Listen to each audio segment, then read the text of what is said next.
High student, study science by Shubhankar চ্যানেলে তোমাদের স্বাগত। আমি শুভঙ্কর মণ্ডল শুরু করছি তোমাদের পরবর্তী মডেল কোশ্চেন পেপার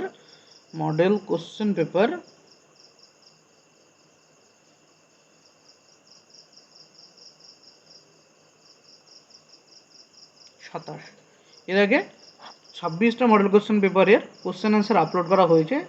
যারা দেখোনি অবশ্যই প্লেলিস্টে গিয়ে ভিডিও দেখে নিও, এবং যারা আমার চ্যানেলে নতুন তাদের বলবো অবশ্যই চ্যানেলটিকে সাবস্ক্রাইব করবে এবং পাশে থাকা বেল আইকনটি প্রেস করবে সবার আগে ভিডিও পাওয়ার জন্য। এবং ভিডিও ভালো লাগলে অবশ্যই সকলে শেয়ার করবে। দেখো আজকের প্রথম কোশ্চেন, 27 নম্বর মডেলের প্রথম কোশ্চেন। 1 নম্বর কোশ্চেন কি বলেছে?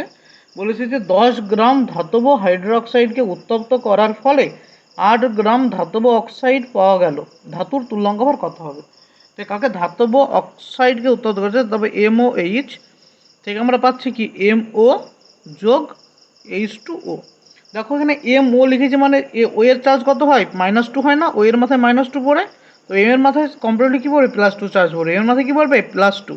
তো O2 মানে আসলে এম এর মাথায় 2+, এখানে যখন 2+ হবে, যেহেতু OH -1 চার্জ হয়, তো আমাদের ধাতব হাইড্রোক্সাইডের সংকেত কি আসবে? MOH না এসে MOH হোল টুয়াইস। বুঝা অলরেডি করলো MOH হোল টুয়াইস থেকে, মানে ধাতব হাইড্রোক্সাইডকে উত্তপ্ত করলে আমরা পেলাম কি? ধাতব অক্সাইড এবং জল। এখানে আমরা পেলাম কি 1 মোল ধাতব হাইড্রোক্সাইড বিয়োজিত হয়ে 1 মোল কী করে? ধাতব অক্সাইড এবং 1 মোল জল তৈরি হয়। 1 মোল জলের আমাদের বলেছে কত? এখানে বলেছে দেখো 10 গ্রাম থেকে আমরা কত পেয়েছি? 8 গ্রাম ধাতব হাইড্রোক্সাইড পেয়েছি। ধাতব অক্সাইড পেয়েছি কত? 8 গ্রাম। তো জল কত হবে? 2 গ্রাম হবে। লাভোইসিয়ের ভরের সংক্রান্ত সূত্র অনুসারে যেহেতু কি হয়, বিক্রিয়কের মোট ভর বিক্রিয়ত পদার্থের মোট ভরের সমান হয়। এটা হলো 2 গ্রাম। এবার আমরা কি জানি জলের আণবিক ভর কত হয় বা মোলার ভর হয় 18। তো জলের যদি মোলার ভর 18 করি, তবে একে কত দিয়ে গুণ করতে হবে? আমাকে 9 দিয়ে গুণ করতে হবে। অর্থাৎ আমাদের MOH হোল টুয়াইস নিতে হবে কতটুকু? 90 গ্রাম। তাই 90 গ্রাম থেকে এটা কত পাবো? 72 গ্রাম পাবো, এটা 18 গ্রাম পাবো। এই জায়গাটা বোঝা গেছে কি? যদি আমাদের বলছে যে 2 গ্রাম H2 উৎপন্ন হয়, কি বলছে? 2 গ্রাম H2O পাওয়া যায় কত থেকে? 10 গ্রাম MOH হোল টুয়াইস থেকে পাওয়া যায়। এখান থেকে আমরা 18 গ্রামে বের করতে পারবো। 18 গ্রাম মানে জলের আণবিক ভর। 18 গ্রামে কত হবে? 2 × 18/2 5 = 90 গ্রাম MOH হোল টু। অর্থাৎ যেটা আমাদের ধাতব হাইড্রোক্সাইড ছিল তার 1 মোলের ভর কত হলো? 90 গ্রাম। তো 90 গ্রাম বিয়োজিত হয়ে উৎপন্ন হয়েছে কত? 72 গ্রাম MO এবং 18 গ্রাম জল। যে MO এর আণবিক ভর পেয়ে গেছি আমরা। MO অর্থাৎ ধাতব অক্সাইড, কি ধাতব অক্সাইড। ধাতব অক্সাইডের ভর কত? ধাতব অক্সাইড এর মোলার ভর 72 গ্রাম। যখন 72 গ্রাম যদি মোলার ভর হয়, তো 72 গ্রাম মোলার ভরের ভিতরে কতটুকু অক্সিজেন আছে? যে 72 গ্রাম ধাতব অক্সাইডে 72 গ্রাম ধাতব অক্সাইডে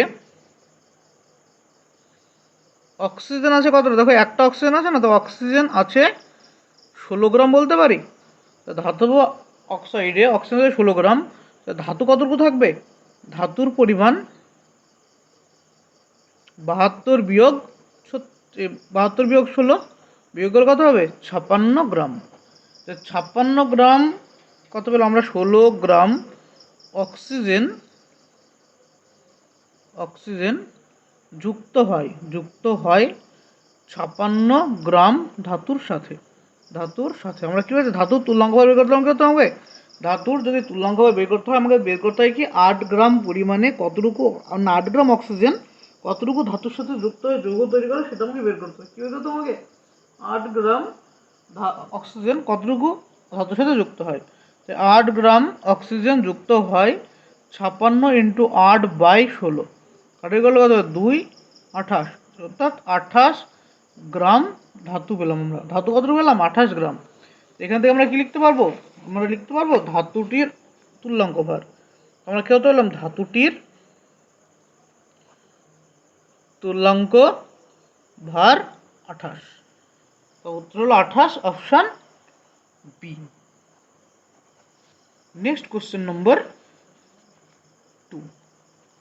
2 নম্বর প্রশ্নে কি বলেছে? স্তম্ভ মেলাতে বলেছে। স্তম্ভ 1 এবং স্তম্ভ 2 বলেছে কত? স্তম্ভ 1 এর প্রথমে বলেছে অ্যামোনিয়াম নাইট্রেট অর্থাৎ NH4NO3 এর একটি সলিড স্টেটে এর 2 গ্রাম নিয়ে যদি আমরা বিয়োজিত করি কতটুকু N2O উৎপন্ন হবে সেটা স্তম্ভ মিলিয়ে দেখতে হবে আমাকে। অপশান বি 2 নম্বরে বলেছে কত 1 গ্রাম H2O2 বিয়োজিত হয়ে কতটুকু উৎপন্ন হবে। আর লাস্টে বলেছে 3 নম্বরে দেখো 1 গ্রাম ক্যালসিয়াম কার্বনেট উৎপন্ন হয়ে কতটুকু CaO তৈরি হবে। তো আমরা যদি 3 নম্বরটা নিয়ে করি যে সহজে পাবো 3 নম্বরটা CaCO3 থেকে যদি হিট করি কী উৎপন্ন হয়েছে CaO যোগ CO2 উৎপন্ন হয়েছে।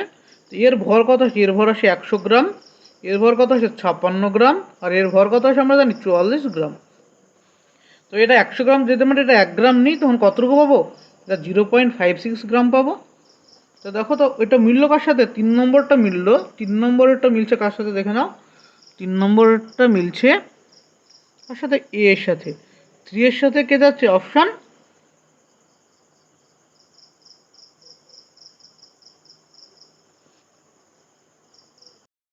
3 এর সাথে যাচ্ছে অপশান এ। একটা আমরা এখান থেকে কনফার্ম পেলাম 3 এর সাথে কে এ যাবে। তো অন্য একটা চেক করে দেখো 2 এরটার সাথে কে যাবে,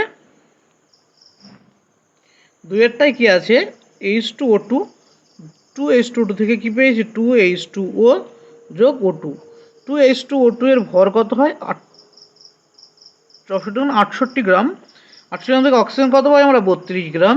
তো 1 গ্রাম থেকে কত পাবো আমরা 1 গ্রাম থেকে কত পাবো 32/68 পাবো। 32কে 68 দিয়ে ভাগ করলে কি পাবো 32কে 68 দিয়ে ভাগ করলে পাবো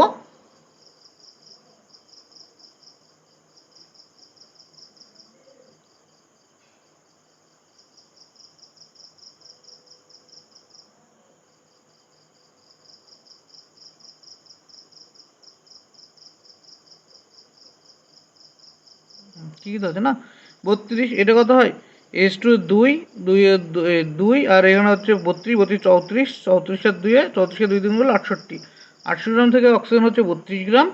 1 গ্রাম থেকে কত হবে ভাগ করে দেখো 1 গ্রাম থেকে কোনটা আসছে এটা 1 গ্রাম থেকে আসছে 2এরটার সাথে সি এরটা মানে 0.95 বলেছে এটা 0.94 গ্রাম। একের থেকে তো বেশি হবে না, এটা একের থেকে কমই আসবে তাই না, একের থেকে এটা কমই আসবে, তাই ওটা হচ্ছে আমাদের উত্তর। এটা অ্যাকচুয়ালি একটা এখানে ভুল বলেছে, হ্যাঁ এটা তোমাদের যদি 2 গ্রাম করে নাও তবে আমাদের অপশান মিলবে। এটা 2 গ্রাম করে নিলে 2 দিয়ে গুণ করতে হবে, 2 দিয়ে গুণ করলে 0.94 আসবে।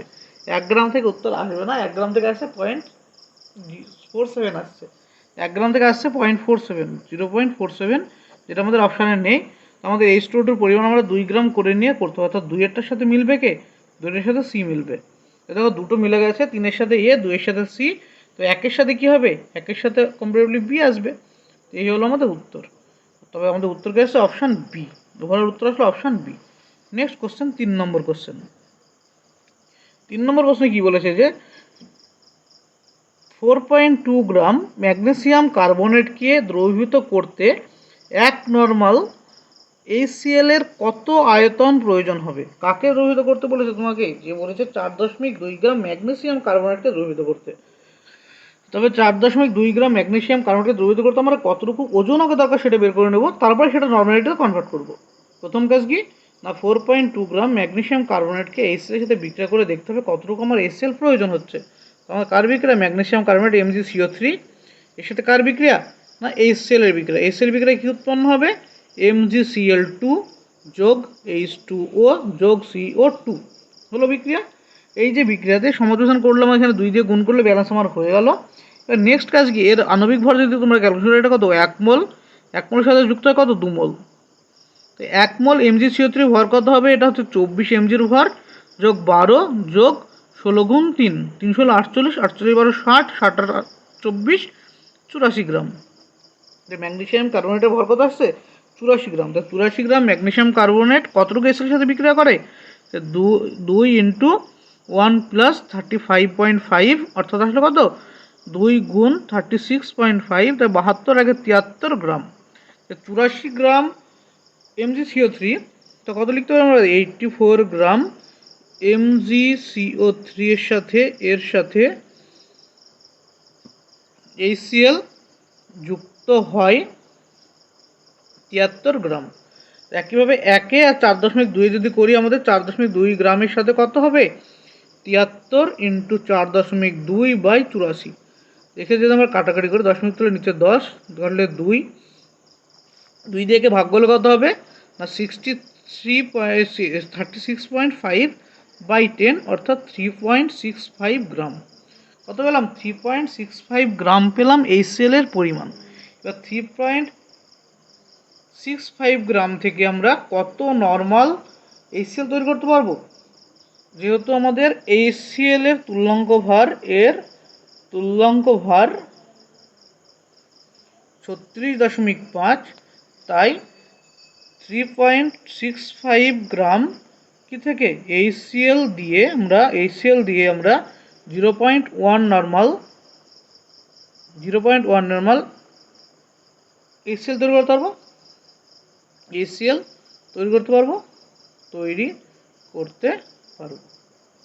এর আমাদের বলেছে, বলেছে 1 নর্মাল কতটুকু দরকার, এটা 0.1 নর্মাল।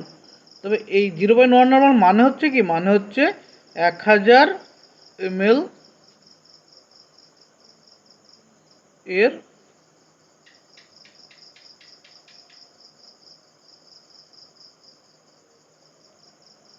1000 ml এ HCl আছে 3.65 গ্রাম। তার মানে তো 0.1 নর্মাল, এটা 0.1 নর্মাল মানে এটা। আর আমরা যদি 1 নর্মাল করি, সেম পরিমাণ দিয়ে যদি আমরা কি করি 1 নর্মাল সলিউশন করি, তখন এটা এমএলটা কমে গিয়ে কত আসবে? 100 ml আসবে। কি বলুন, বোঝা গেল? 0.1 নর্মাল 1000 ml HCl এর ভিতরে HCl আছে কত? 3.65 গ্রাম। এবার 3.65 গ্রাম দিয়েই আমরা 1 নর্মাল HCl তৈরি করব, তখন তার ভলিউম কত আসবে? 100 ml। তো 100 ml জলের ভিতরে 100 ml জলে যদি আমরা যদি 3.65 গ্রাম HCl দেওয়া হয়, HCl দিলে তার মাত্রা হয় কত? 1 নর্মাল। তার মধ্যে উত্তর আসলো কোনটা? 100 ml। অপশন বি হচ্ছে 100 ml উত্তর। নেক্সট কোশ্চেন নম্বর 4। 4 নম্বর প্রশ্নে কি বলেছে? H পরমাণুর ক্ষেত্রে চতুর্থ উত্তেজিত স্তর থেকে ইলেকট্রনের অবতরণের জন্য পারমাণবিক বর্ণালীতে অবলোহিত অঞ্চলে কয়টি রেখা পাওয়া যাবে? কি বলেছে যে H পরমাণুর ক্ষেত্রে চতুর্থ উত্তেজিত স্তর থেকে ইলেকট্রনের অবতরণের জন্য পারমাণবিক বর্ণালীতে অবলোহিত অঞ্চলে কয়টি রেখা পাওয়া যাবে? এবার অবলোহিত অঞ্চলের বলতে আমরা n এর ভ্যালু কত হয়, n1 এর ভ্যালু কত হয়? অবলোহিত অঞ্চল বলতে ভূমিস্তরের ভ্যালু কত হবে? n1 এর ভ্যালু কত করতে হবে? আমাকে 1 ধরে করতে হবে। তো n1 এর ভ্যালু 1 আর n2 এর ভ্যালু কত দেওয়া আছে এখানে? 4। তো এখান থেকে যদি আমরা বের করি, উত্তর আমাদের কি আসবে? রেখার সংখ্যার সূত্র আমাদের কি জানি? রেখার সংখ্যা = n2 বিয়োগ n1 ইন্টু n2 বিয়োগ n1 বিয়োগ 1/2 যোগ 1/2। এখান থেকে কী পাবো আমরা? এখান থেকে পাবো 4 বিয়োগ 1 ইন্টু 4 বিয়োগ 1 যোগ 1/2। এটা করলে 3 ইন্টু 4/2 মানে 2, তো 6টি। অপশান ডি হচ্ছে অ্যান্সার, 6টি। এবার তোমরা তো বলতে পারো অবলোহিত অঞ্চল n1 এর মান 1 ধরবো না 3 ধরবো? অবলোহিত n1 এর মান যদি 1 হয়, সেটাকে লিমান সিরিজ বলে। আর লিমান সিরিজ পরে কার মধ্যে পড়ে? আল্ট্রাভায়োলেট রিজিয়নে পড়ে। আর যদি এটাকে n1 সমান 3 ধরো, সেটা অবলোহিত অঞ্চল পড়বে। এবার অবলোহিত অঞ্চলে পড়লে উত্তর আসবে 1। হয়তো উত্তর আসবে 1 আসবে, যেটা অপশানে নেই। নেক্সট কোশ্চেন নম্বর 5। দুটোই বলা থাকলো, দেখে নেবে। তো কোশ্চেন নম্বর 5-এ বিবৃতি এবং স্টেটমেন্টের কোশ্চেন। 1 নম্বর কি বলেছে?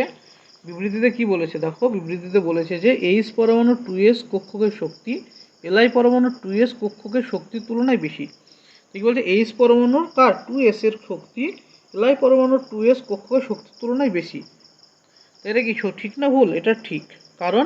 কারণ দেখো কি বলেছে। বলেছে যে পরমাণু ক্রমাঙ্ক বৃদ্ধির সঙ্গে সঙ্গে একই উপকক্ষের কক্ষগুলির শক্তি হ্রাস পায়। তখন কি দেখলাম? যেহেতু আমরা জানি H এর পরমাণু ক্রমাঙ্ক 1, তাই এর 2s এর শক্তি বেশি হবে।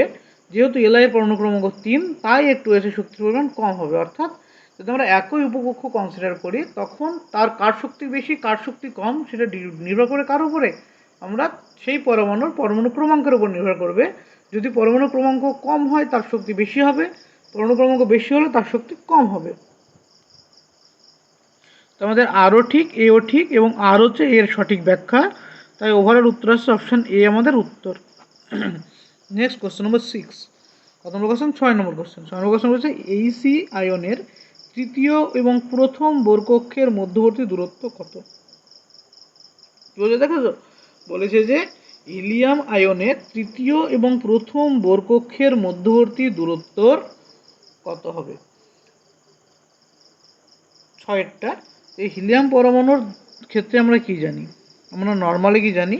আর এন সমান কি হয়? আর এন সমান হয় R1 into N square by Z. এখানে এন হচ্ছে কি? এন হচ্ছে কক্ষপথের সংখ্যা, আর জেড হচ্ছে কি? জেড হচ্ছে পরমাণু ক্রমাঙ্ক। জেড কি? পরমাণু ক্রমাঙ্ক। এই তো দুটো জিনিস। এবার কার ক্ষেত্রে বলেছে? হিলিয়ামের ক্ষেত্রে আমরা এইসি প্লাস এর ক্ষেত্রে জেড সমান কি জানি? জেড সমান 2 জানি। জেড সমান কত জানি? 2। এবার যদি আমরা এখানে R3 বিয়োগ R1 করি কার? হিলিয়ামের ক্ষেত্রে, তো কী হবে? R1 ইন্টু এন স্কোয়ার 3 হবে এটা, বাই জেড, বিয়োগ R1 n1 square by Z. এখান থেকে আমরা কি মান কমন নিতে পারি? কি R1 বাই জেড কমন যাবে। R3 মান কত আছে? 3, তাই 3 স্কোয়ার বিয়োগ 1 স্কোয়ার। এখান থেকে কত পাবো? R1 এর মান আমরা কত জানি? 0.529 অ্যাংস্ট্রম ইকুয়াল করছি আমি, তাই 0.529 অ্যাংস্ট্রম বাই জেড এর ভ্যালু কত? 2 ইন্টু 9 থেকে 1 বিয়োগ করলে 8, তো 4, তো 4 দিয়ে গুণ করলে কত আসছে? 2.116 অ্যাংস্ট্রম। তাই আমাদের উত্তর কত হলো? 2.116 অ্যাংস্ট্রম। এখান থেকে আমাদের পিকোমিটারে কনভার্ট করলে কত হবে? 211.6 পিকোমিটার পিএম। এই হলো আমাদের উত্তর। অপশান কোনটা? অপশান হচ্ছে এ। নেক্সট কোশ্চেন নম্বর 7। 7 নম্বর প্রশ্নে কি বলেছে? বলেছে যে Be3+ আয়নের ক্ষেত্রে লিম্যান সারির প্রথম রেখা এবং এইচ পরমাণুর ক্ষেত্রে বামার সারির দ্বিতীয় রেখার তরঙ্গদৈর্ঘ্যের অনুপাত কী হবে? ভালো করে দেখো, বলেছে যে Be3+ আয়নের ক্ষেত্রে লিম্যান সারির প্রথম রেখা। আমাদের লিম্যান সারির প্রথম রেখা বের করে নিই, তারপরে আমরা দ্বিতীয়টা বের করবো, তারপরে অনুপাত করবো। প্রথমে লিম্যান সারির প্রথম রেখার সূত্র কী হবে না? তবে Be3+ এর ক্ষেত্রে লিখে দিচ্ছে একবারে। Be3+ এর ক্ষেত্রে কী বের করছে আমাদের? লিম্যান সারির প্রথম রেখার তরঙ্গদৈর্ঘ্য। তো সূত্র কি জানি আমরা তরঙ্গদৈর্ঘ্যের? 1/λ is equal to R into Rydberg সমীকরণ n1 স্কোয়ার বিয়োগ 1/n2 square into Z square. এই তো সূত্র। এখান থেকে আমরা কি জানি? এখান থেকে n1 এর ভ্যালু কত? লিমানের জন্য 1 হবে এটা। আর n2 এর ক্ষেত্রে কি বলেছে? এখানে কত নম্বর থেকে এসেছে? প্রথম যখন বলেছে n2 মান 2 হবে। প্রথম সারির ক্ষেত্রে n2 মান কত হবে? 2 হবে, এবং n1 এর মান কত হবে? 1 হবে। এখান থেকে আমাদের মান বের করলে কত হবে? আর 1/1 স্কোয়ার বিয়োগ 1/2 স্কোয়ার ইন্টু জেড স্কোয়ার আসলো এখানে। এখান থেকে কত আসলো? আর ইন্টু 1 বিয়োগ 1/4 জেড স্কোয়ার। নেক্সট কী হবে? এটা বিয়োগ করলে হবে 3/4 আর ইন্টু 3/4 জেড স্কোয়ার। এটা 1/λ ভ্যালু আসছে এটা। এখান থেকে আমাদের ল্যামডার সমান কি লিখতে পারবো? ল্যামডার সমান লিখতে পারবো আমরা 4/3 আর নিচে জেড স্কোয়ার না? জেডের মান কত? বির জেড কত হয়? বির ক্ষেত্রে জেড ইজ ইকুয়াল টু 4 হয়। বির ক্ষেত্রে জেডের হলো কত হয়? তাই এখানে বসলো কত? 4 স্কোয়ার। তো 4 স্কোয়ার করলে কত হবে? এটা 4 কাটলো 1/4, তো আসলো কত? এটা ল্যামডার মান আসলো 1/12 আর। এটা কার ক্ষেত্রে? এটা হচ্ছে Be3+ এর ল্যামডা। এবার দ্বিতীয় ক্ষেত্রে কি বলেছে দেখো, আবার বলেছে কি যে বামার সিরিজ কার ক্ষেত্রে? এইচ পরমাণুর বামার সিরিজের ক্ষেত্রে বামার সারির দ্বিতীয় রেখা। তো এখানে কি করতে হবে আমাকে? এখানে সূত্র লিখলাম 1/λ is equal to R into 1/n1 square বিয়োগ 1/n2 square into Z square. এক্ষেত্রে জেড সমান কত হবে 1 হবে, n1 সমান কত হবে 2 হবে যেহেতু বামার বলেছে, n2 এর মান কত হবে 4 হবে যেহেতু দ্বিতীয় সারি বলে দিয়েছে, যেহেতু দ্বিতীয় সারি বলেছে তাই n2 এর মান কত হবে 4 হবে। নেক্সট কি আসে দেখো, এখান থেকে আসছে কি যে 1/λ is equal to R 1/2 square বিয়োগ 1/4 স্কোয়ার ইন্টু জেড মানে 1 স্কোয়ার, তো কত আসলো আর ইন্টু 1/4 বিয়োগ 1/16, তো কত আসছে আর ইন্টু লসগু কত 16, 4 বিয়োগ 1 তখন কত আসে এটা 3r/16, এটা কত 1/λ ভ্যালু, তো ল্যামডা সমান কত হবে 16/3r আসলো, এটা কার এইচ এর ক্ষেত্রে, তো lambda H R lambda B আমরা পেয়ে গেছি, বা দুজনের মধ্যে রেশিও করলে হয়ে গেল, lambda H R lambda B আর রেশিও এখানে আমরা করে দিই, দেখে নাও ভালো করে। বলেছে যে ল্যামডা বি 3+ যেটা পেয়েছি এটা ইস টু ল্যামডা এইচ ইজুগুলো কত 1/12r ইস টু 1/16/3r, তো এখানে 3r থেকে কাটলে ক্যান্সেল হলো 4:16 হবে, তো 1/4:16 মানে 1:64, 1/16 মানে কত 1:64, এটা হচ্ছে আমাদের অ্যান্সার। এটা কত নম্বর অপশন, অপশন নম্বর কোথায় আছে এটা, অপশন নম্বর বি। দেখো অনেকটা লেন্দি টাইপের, তাই এটা ভালো করে প্রথম থেকে আরেকবার দেখে নাও। আমাদের করলাম কি স্টেপ বাই স্টেপ, প্রথমে বের করলাম কার ক্ষেত্রে, প্রথমে বের করলাম B3+ এর ক্ষেত্রে লিমান সারির প্রথম রেখার তরঙ্গ দৈর্ঘ্য 1/λ সমান আর ইন্টু n1 এর মান 1 বসালাম, n2 এর মান 2 বসালাম এবং জেড এর মান কত 4, এই বসিয়ে আমাদের পেলাম কি ল্যামডা বি 1/12r। একইভাবে এইচ পরমাণুর বামারের দ্বিতীয় রেখা অর্থাৎ n2 এর মান কত, n1 এর মান 2 এবং n2 এর মান 4 বসিয়ে পেলাম কত, এবং জেড এর মান 1 বসিয়ে পেলাম lambda is equal two 16/3r, এবারে দুটো রেশিও করলে পেলাম কত 1:64। নেক্সট কোশ্চেন নম্বর, কোশ্চেন দেখে বুঝতে পারছো কত বড় কোশ্চেন, আশা করছি ভিডিও লেন্দি হবে, তাই সকলে ধৈর্য ধরে দেখো লাস্ট পর্যন্ত, হ্যাঁ ভিডিও মনে হচ্ছে লেন্দি হবে কারণ কোশ্চেন বেশিরভাগই ক্যালকুলেটিভ পড়ে গেছে। 8 নম্বর কোশ্চেন বলছে কোন ড্যাশ কোয়ান্টাম সংখ্যাটি কক্ষকের আকৃতি নির্দেশ করে, কোনটি কক্ষকের আকৃতি, কক্ষের বলেনি, দেখো কক্ষের বললো তো মুখ্য, যদি বলতো কক্ষের আকৃতিকে নির্ধারণ করে, কক্ষের আকৃতি বললে কি হতো, কক্ষের আকৃতি বললে হবে মুখ্য কোয়ান্টাম সংখ্যা, আর যখন কক্ষকের আকৃতি বললে উত্তর হবে কি গৌণ কোয়ান্টাম সংখ্যা, গৌণ কোয়ান্টাম, অর্থাৎ এল নির্ধারণ করে কি তার আকৃতি স্ফেরিক্যাল হবে না ডাবল ডাম্বেল হবে না ডাম্বেল হবে, এস হলে কি হয়, এস হলে হয় গোলাকার, পি হলে কি হয় ডাম্বেল, ডি হলে কি হয় ডবল ডাম্বেল, এরকম হয় তো, যে কক্ষকের আকৃতি নির্ধারণ করে গৌণ কোয়ান্টাম সংখ্যা। নেক্সট কোশ্চেন নম্বর কত হবে, নেক্সট কোশ্চেন নম্বর 9 নম্বর প্রশ্নে কি বলেছে, 9 নম্বর প্রশ্ন দেখো ভালো করে, বলেছে যে নিম্নোক্ত কার ক্ষেত্রে ইলেকট্রন আগে প্রবেশ করবে, নিম্নোক্ত কোনটির ক্ষেত্রে ইলেকট্রন আগে প্রবেশ করবে, অপশান এতে দেখো যদি আমরা n+l এর ভ্যালু বের করি, অপশানের ক্ষেত্রে n যোগ l এর ভ্যালু কত আসবে 5 যোগ 0 মানে 5, অপশান বি এর ক্ষেত্রে কি হবে n+l এর ভ্যালু 4 যোগ 2 সমান 6, অপশান সিতে কি হবে n যোগ l সমান 5 যোগ 1 সমান 6, আর অপশান ডিতে কি হবে n যোগ l এর ভ্যালু 6 যোগ 0 সমান 6। আমরা চারটে ক্ষেত্রে n+n এর ভ্যালু বের করে ফেলেছি, এবার জানি কি যার ক্ষেত্রে n+n এর ভ্যালু কম হয়, যার ক্ষেত্রে n+l এর ভ্যালু কম হয় সেটিতে আগে ইলেকট্রন প্রবেশ করে, সেটিতে কি হয় আগে ইলেকট্রন প্রবেশ করে, তাই আমাদের আগে ইলেকট্রন কোনটায় প্রবেশ করবে না অপশান এ 5,0 0,5 এই কক্ষে আগে ইলেকট্রন প্রবেশ করবে। নেক্সট কোশ্চেন নম্বর 10, কত নম্বর কোশ্চেন 10 নম্বর কোশ্চেন,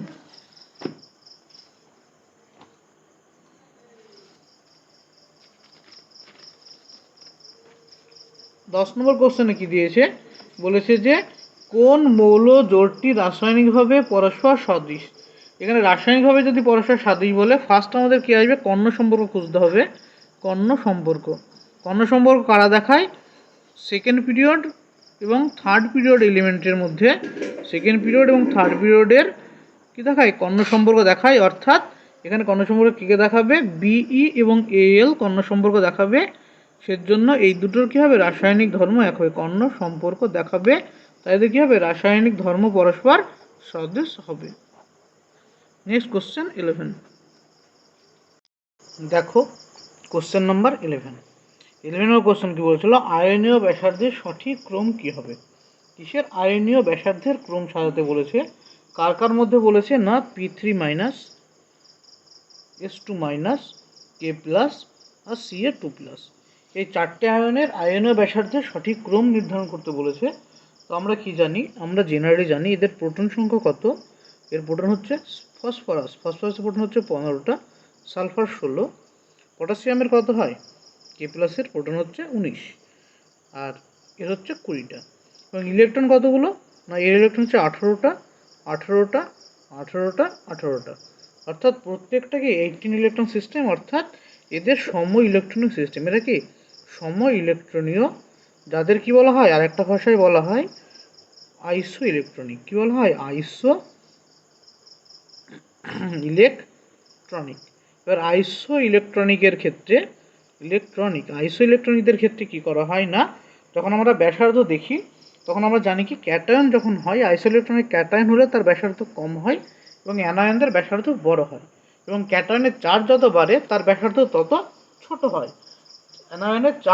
ক্যাটায়নের চার্জ যত বাড়ে তার ব্যাসার্ধ সব থেকে ছোট, তাই সব থেকে ছোট ব্যাসার্ধ কার হবে Ca2 প্লাস, নেক্সট কি আসবে K প্লাস, তারপরে কি আসবে তারপরে হবে S2 মাইনাস। অ্যানায়নের ব্যাসার্ধ কি হয়, যত অ্যানায়নের আধান বাড়ে সেই অ্যানায়নের আকার তত বড় হয় S2 মাইনাস, নেক্সট কি হবে P3 মাইনাস।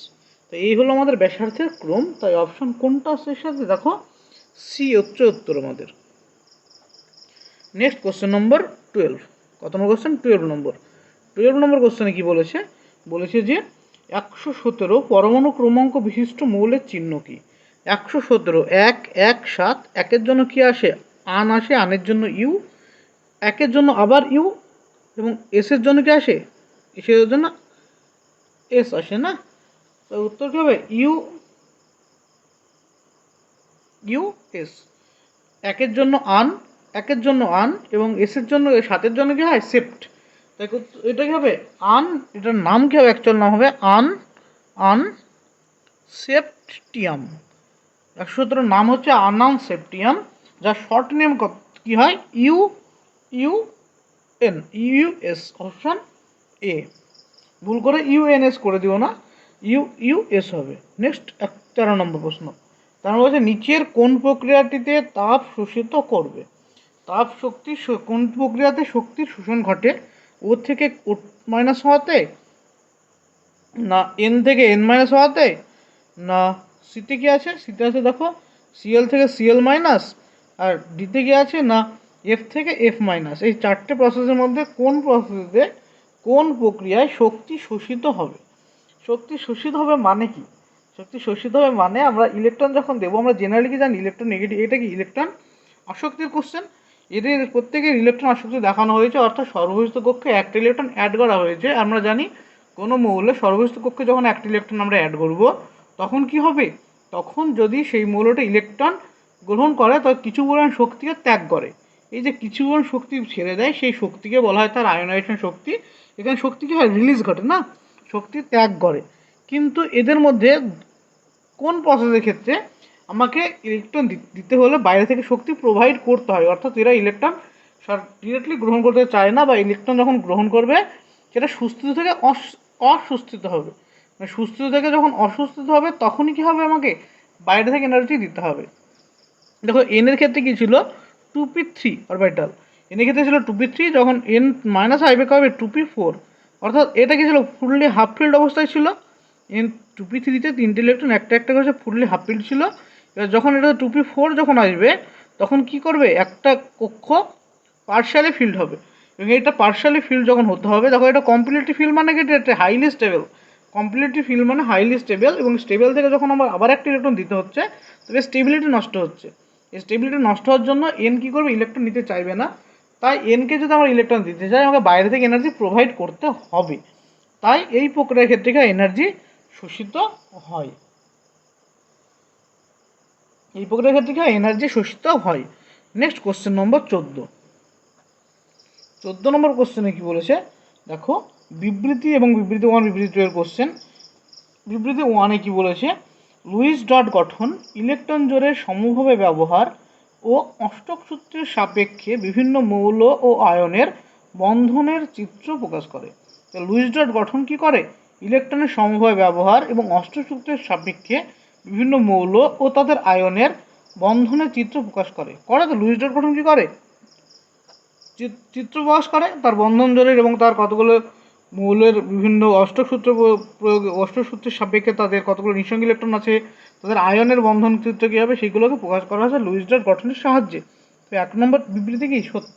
2 নম্বর বিবৃতি কি বলছে? অষ্টক সূত্র বিভিন্ন নিষ্ক্রিয় গ্যাস মৌল, নিষ্ক্রিয় গ্যাস যে বিভিন্ন যৌগ যেমন HCF2, HCO4 ইত্যাদির গঠনের ব্যাখ্যা করে। তো অষ্টক সূত্র বিভিন্ন নিষ্ক্রিয় গ্যাসের বিভিন্ন যৌগের গঠন ব্যাখ্যা করতে পারে না। অষ্টক সূত্র দ্বারা এদের ব্যাখ্যা করা যায় না। কারণ কি? অষ্টক সূত্র ছাড়া এরা তো আগেই হাইলি স্টেবল ছিল, তবু এরা যৌগ গঠন করছে, তাই এদের অষ্টক সূত্র ছাড়া ব্যাখ্যা করা যায় না। তাই আমাদের ভুল হবে, বিবৃতি 2 ভুল। তাই এই 1 ভুল, 1 ঠিক 2 ভুল। এটা কি হবে? এটা কোন উত্তর ফলো করছে? দেখো, বিবৃতি 1 ঠিক, বিবৃতি 2 ভুল, অর্থাৎ এটা ডি অপশনকে ফলো করছে। নেক্সট কোশ্চেন নম্বর 15 নম্বর কোশ্চেনে কি দেওয়া আছে? ওই যে নিচের কোন কক্ষক জোড়টিতে অভিলোপন সম্ভব? অভিলোপন অসম্ভব বলেছে। আমরা যখন অভিলোপন পড়েছিলাম আমরা জেনেছিলাম কি এস অরবিটালের সাথে যে কোনো অরবিটাল অভিলোপন করতে পারে। এসের সাথে এস করতে পারে, এসের সাথে পি এক্স অথবা পি ওয়াই অথবা পি জেড, তার মধ্যে কেউ না কেউ যে কেউ পি এক্স এসের সাথে অভিলোপন করতে পারে। তাই অপশান এ যেটা বলেছে সেটা ঠিক আছে, এসের সাথে পি এক্স করতে পারে। সি কি বলেছে? এসের সাথে এস করতে পারে। এবং তারপরে দেখো বলেছে কি পি এক্স পি ওয়াই অভিলোপন সম্ভব কি? পি ওয়াই অভিলোপন সম্ভব, কারণ পি ওয়াই এর ক্ষেত্রে অরবিটালগুলো কি আসবে?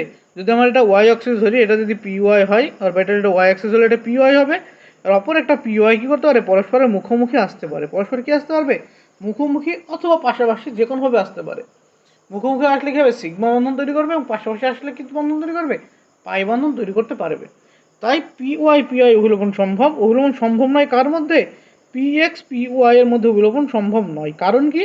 কারণ পি এক্স পি ওয়াই এর মধ্যবর্তী কোণ কত হয়? মধ্যবর্তী কোণ হয় 90 ডিগ্রি। পি এক্স আর পি ওয়াই এর মধ্যবর্তী কোণ হয় 90 ডিগ্রি। আর আমরা জানি কি যখন সিগমা বন্ধন করবে তখন তাদের মধ্যবর্তী কোণ কত হতে হবে? 0 ডিগ্রি। পাই বন্ধন করতে হলে মধ্যবর্তী কোণ কত হবে? 180 ডিগ্রি।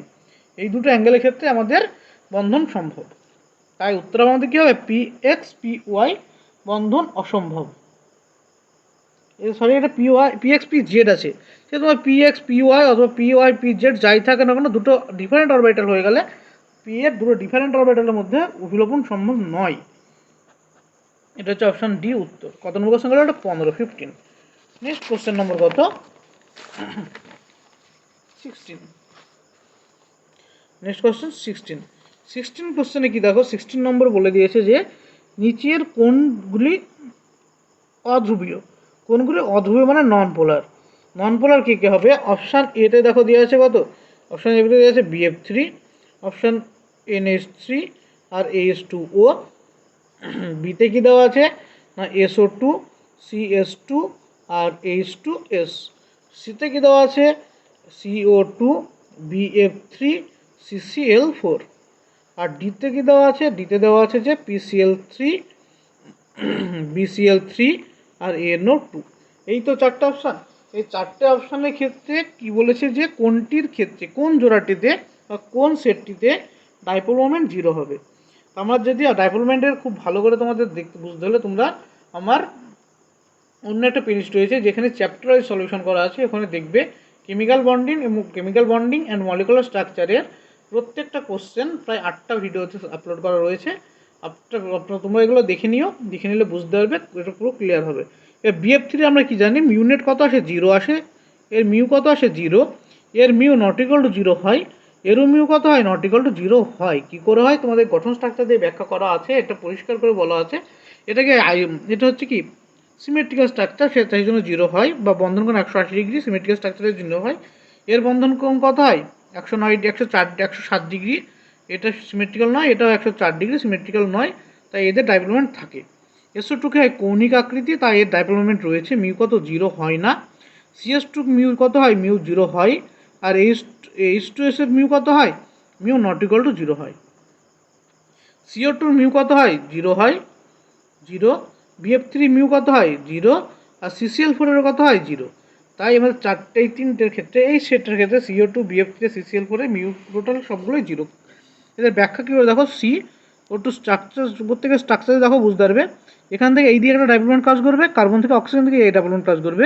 এই ডাইপোল মোমেন্টের মান কি? দুটোর মানই সমান এবং দুটো পরস্পর বিপরীতমুখী হওয়ার জন্য কী হবে? দুটো পরস্পর সমান এবং বিপরীত হওয়ার জন্য পরস্পর কী করতে পারবে? যেহেতু ভেক্টর পরস্পরকে ক্যান্সেল করে দিতে পারে, তাই এর মিউনেট কত আসবে? মিউনেট অর্থাৎ এই দুটো যোগফল 0 হবে। BF3 বি থেকে মাঝে, তিনটে থাকে F, তাই BF3 যোগের বি থেকে এফ এর দিকে কী থাকে? ডাইপোল মোমেন্ট কাজ করে কোন থেকে? বি থেকে এফ এর দিকে। বি থেকে এফ এর দিকে ডাইপোল মোমেন্ট যদি থাকে, বন্ধন কোণ কত ডিগ্রি? 120 ডিগ্রি। আর আমরা জানি 120 ডিগ্রি বন্ধনের যে কোনো দুটো ভেক্টরের যোগফল, 120 ডিগ্রি অ্যাঙ্গেলে থাকা দুটো সেম ভেক্টরের যোগফল কী হয়? এই দুটো ভেক্টরের যোগফল, এটা যদি মিউ হয়, এটা যদি মিউ হয়, এটা মিউ হয়, তো এটার মানে কী হবে? এটার সামেশন মিউ হবে 120 ডিগ্রি বন্ড অ্যাঙ্গেল হওয়ার জন্য। তাই এটা পরস্পর ক্যান্সেল আউট করবে, সুতরাং এরও কী হবে? মিউনেট 0 আসবে। এবং CCl4 এর ক্ষেত্রে কী হয়? CCl4 টেট্রাহেড্রাল স্ট্রাকচার বা চতুস্থলকীয় স্ট্রাকচার। এখানে এই চারটে কী করে? ডাইপোল মোমেন্ট, চারখানা ডাইপোল মোমেন্ট রয়েছে এর ভিতরে, যোগের ভিতরে। এই চারটে ডাইপোল মোমেন্টের মধ্যে যে কোনো দুটোর ভেক্টর সাম, মানে এই দুটোর ভেক্টর সাম, এটার ভেক্টর সাম, এই দুটোর ভেক্টর সামের সাথে কী হয়? সমান এবং বিপরীত হয়। মানে বলছে CCl4 যৌগে যে চারটে CCl ডাইপোল মোমেন্ট রয়েছে, এই চারটে CCl ডাইপোল মোমেন্টের মধ্যে যে কোনো দুটি ডাইপোল মোমেন্টের সামেশন বাকি দুটো ডাইপোল মোমেন্টের সামেশনের সাথে সমান এবং বিপরীতমুখী হয়। তাই এর কত? মিউনেট কত আসে? মিউনেট 0 আসে। এটা গেল কোশ্চেন নম্বর। এটা উত্তর হলো অপশান সি। নেক্সট কোশ্চেন 17 নম্বর কোশ্চেন বলেছে যে ICl2+ আয়নের জ্যামিতিক গঠন কীরূপ? কার? ICl2+। তার হাইব্রিডেশন H আমরা জানি হাফ সূত্র অনুসারে। কেন্দ্রীয় পরমাণু আয়োডিনের শেষ ইলেকট্রন থেকে 7টা, যোগ দুটো থাকে Cl, Cl-এর যোগ 2 বিয়োগ 1 +1 +4, সেজন্য -1। তার কথা হলো হাফ ইন্টু 7 আর 2 9 -1 মানে 8 ইন্টু 8 কাটলে হচ্ছে 4 হলে কি হয়? sp3 হাইব্রিডাইজড, অর্থাৎ স্ট্রাকচার হয় কি? টেট্রাহেড্রাল বা চতুস্থলকার। কি হয়? চতুস্থলকীয়। এর চতুস্থলকীয় স্ট্রাকচারের ভিতরে দেখো দুটো আছে লোন পেয়ার, দুটো আছে বন্ড পেয়ার। চতুস্থলক স্ট্রাকচারে কি আছে? দুটো হচ্ছে লোন পেয়ার, দুটো হচ্ছে বন্ড পেয়ার। এলপি কতগুলো? এলপি হচ্ছে দুটো আর বিপি দুটো। তাই চতুস্থলক স্ট্রাকচারে যদি লোন পেয়ার দুটো হয় এবং বন্ড পেয়ার দুটো হয়, তখন তার আকৃতি কি হয়? তখন তার আকৃতি হয় আকৃতি হয় ভি, অর্থাৎ ভি আকৃতি বিশিষ্ট হয়। এবার তো এখানে আবার এই যে কোশ্চেনটা দিয়েছে, এর জ্যামিতিক গঠন কীরূপ হবে? এর জ্যামিতিক গঠন তোমরা চতুস্থলকার করতে পারো বা করবে, না ভি আকৃতি বিশিষ্ট করবে। আমি বলবো যখন জ্যামিতিক আকার জানতে চাইবে আকৃতি, তোমরা করবে কি? ভি আকৃতি করবে, ভি আকৃতি। নেক্সট কোশ্চেন 18 নম্বর কোশ্চেন। কোশ্চেন নম্বর 18তে বলেছে কত? N≡C-, এই তো N≡C-, এখানে লোন পেয়ার আছে, এখানে লোন পেয়ার আছে, দিয়ে বলেছে কি? বলেছে যে এর কার্বন পরমাণুর ফর্মাল চার্জ কত হবে? কার ফর্মাল চার্জ জানতে চাইছে? কার্বন পরমাণুর ফর্মাল চার্জ। তাই ফর্মাল চার্জ FC এর সূত্র কি? ফর্মাল চার্জ FC এর সূত্র কি হয়? FC এর সূত্র হচ্ছে, যখন কার্বন যৌগ হিসাবে ছিল না, সেই অবস্থায় তার সর্বস্থ কক্ষে কটা ইলেকট্রন? প্রথম কি আসছে? যখন কার্বন যার বের করব সেটির মুক্ত অবস্থায় সর্বস্থ কক্ষে যোজক ইলেকট্রন, বা মুক্ত অবস্থায় যোজক ইলেকট্রন কত? কার্বনের 4 বিয়োগ কি হয় না? হাফ ইন্টু বন্ধন ইলেকট্রন। হাফ ইন্টু কি?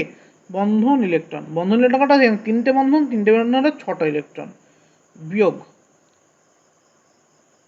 বিয়োগ কি আসে না? বিয়োগ আসে কতগুলো লোন পেয়ারের ইলেকট্রন রয়েছে বা কতগুলো নিঃসঙ্গ ইলেকট্রন রয়েছে। নিঃসঙ্গ ইলেকট্রন দুটো। তাই কত আসলো? 4 বিয়োগ 3 বিয়োগ 2 মানে -1। তাই ফর্মাল চার্জ, কার্বনের ফর্মাল চার্জ কত আসলো? -1। এটা হচ্ছে উত্তর কত? Option C. নেক্সট কোশ্চেন নম্বর 19 নম্বর প্রশ্নে কি বলেছে? 19 নম্বর প্রশ্নে বলেছে যে নিম্নোক্ত কোনটিতে আন্তঃ আণবিক হাইড্রোজেন বন্ধন দেখা যায়। কি আণবিক? আন্তঃ বা ইন্ট্রামলিকুলার। ইন্ট্রামলিকুলার কাকে বলে? একই মলিকুলার স্ট্রাকচারের ভিতরে যদি হাইড্রোজেন বন্ধন দেখা যায়, একটা মলিকুলার স্ট্রাকচার তার ভিতরে যদি হাইড্রোজেন বন্ধন দেখা যায় তাকে বলে ইন্ট্রামলিকুলার হাইড্রোজেন বন্ধন। তো অপশান এতে দিয়েছে দেখো অ্যাসিটিক অ্যাসিড, যার সংকেত হচ্ছে CH3 COOH, এরকম অ্যাসিটিক অ্যাসিড লেখা হয়। এর অ্যাসিটিক অ্যাসিডের এই এইচটা হাইড্রোজেন বন্ধন করতে পারে কার সাথে করতে পারে? পাশে থাকা অন্য কোনো অ্যাসিটিক অ্যাসিডের সাথে। মানে এটা কেমন হবে? এটা স্ট্রাকচার হবে CH3 COOH। এখানে যদি অন্য আর একটা অ্যাসিটিক অ্যাসিড থেকে যায়, মানে অ্যাসিটিক অ্যাসিডের ভিতরে অন্য একটা অ্যাসিটিক অ্যাসিড, অন্য একটা অণু, এদের মধ্যে হাইড্রোজেন বন্ধন করবে। এটা কি করলো? এটা করলো ইন্টার। এটা কি করেছে? ইন্ট্রা নয়।